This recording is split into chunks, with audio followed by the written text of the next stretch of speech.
Hello, welcome to Dan Talks United. So we're back again. Have we come down from that win against Liverpool yet? 2-1 at Anfield. So we've got Brighton up next at Old Trafford. Can we do it again? Can we get 3 wins in a row? Can United Strand start to think about cutting his hair? Let's see. So one thing I didn't do in the last video, I didn't feel like I gave Cunha enough praise. After sort of looking back over highlights and what have you, Cunha really did put a shift in. Now, okay, he didn't score a goal or he didn't create an assist, but it's the hard work, it's the determination, it's the grit, it's that Brazilian flair at times as well. I think he did a lot of good work around that sort of taking the sting out of the game.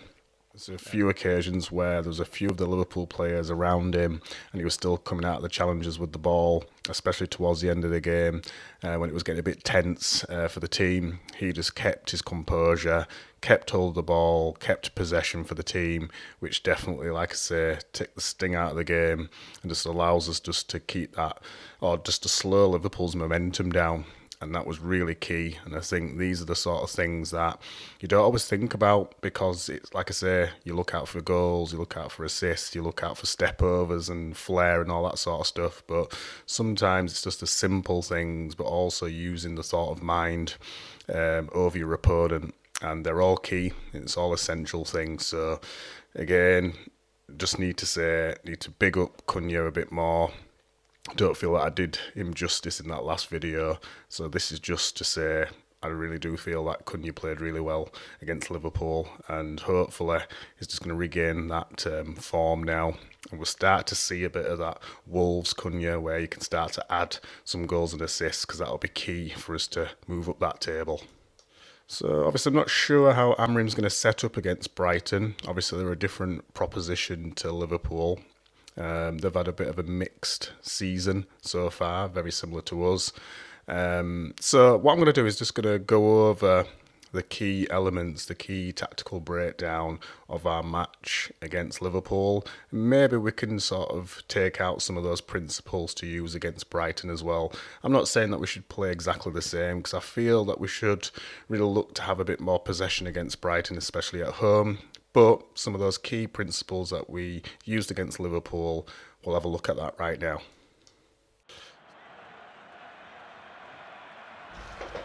Right, just cover the tactical breakdown that Amorim used against Liverpool. So as you can see on the screen there, I've just got 2 Liverpool defenders in blue. One Konate, one Virgil van Dijk. And this is the typical setup from Manchester United still, the 3-4-3, played like that a little bit deeper. And the plan was, which you've probably heard many times now, is that we rarely played across the back line in terms of build-up. There was a lot of long kicks from Le Mans. So what was happening is, long kick from Le Mans, either Virgil van Dijk or Konate would win the first ball. Big centre-backs, not expecting to win those first balls, especially starting with Cunha or Mbeumo playing as false 9. Virgil van Dijk or Konate would win that first ball, and then it was all about Cunha, Mount, Mbeumo picking up the second ball. And once they got that second ball, as you could see from the first goal when Virgil van Dijk took out McAllister, took out Mbeumo, there was a quick speed of thought from Mbeumo. He gets up quickly. Ahmad goes on the run. Bruno picks up the ball in the centre of the park, passes it out to Ahmad, and Mbeumo gets on his bike while Virgil van Dijk is just jogging. Ahmad puts a nice ball in for Mbeumo, and we get our first goal. Now, like I say, I'm not saying that we should use this tactic all the time, but it might be something that we deploy slightly against Brighton. I would expect us to build up a little bit more from the back at times. If we're pressed, then we can hit it long, knowing that we've got a target man if Sesko was to start, or if it was to go with the same approach where we've got a false 9, try and pick up those second balls. So you might get someone like a Dunk, for example, for Brighton, that wins the first ball, but then we pick up on the second ball. So that's how I expect us to set up against Brighton. So hopefully that breakdown made sense. And like I say, we're just to go over some of the key aspects that Amorim instilled into the team against Liverpool, and we saw Arne Slot moaning about it. He didn't expect that Sesko was going to be on the bench. He didn't expect Cunha or Mbeumo to sort of play that false nine, but it worked a treat, picking up those second balls.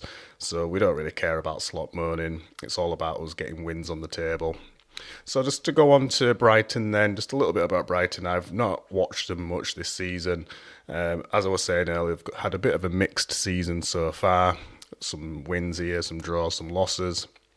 It's probably the key players for Brighton are our old boy Welbeck, and I think he's their top scorer. And then Minter, I think is he like a winger.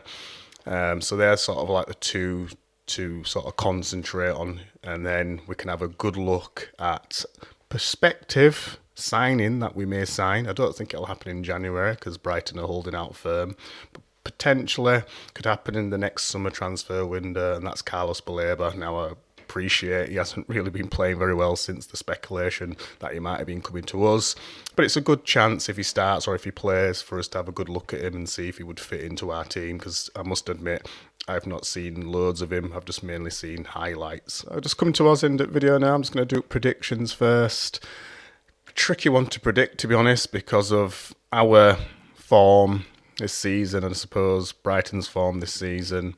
They are a bit of our bogey team, to be honest. They've done pretty well against us, both at our place and theirs.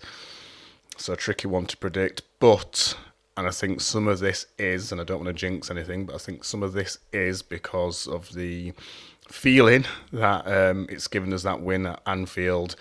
I'm going to go positive here.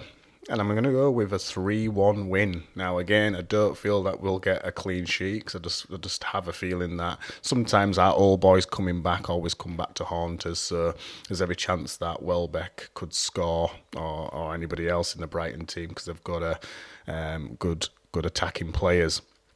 But just off that positivity and trying to keep positive, I'm going to go with a 3-1 win.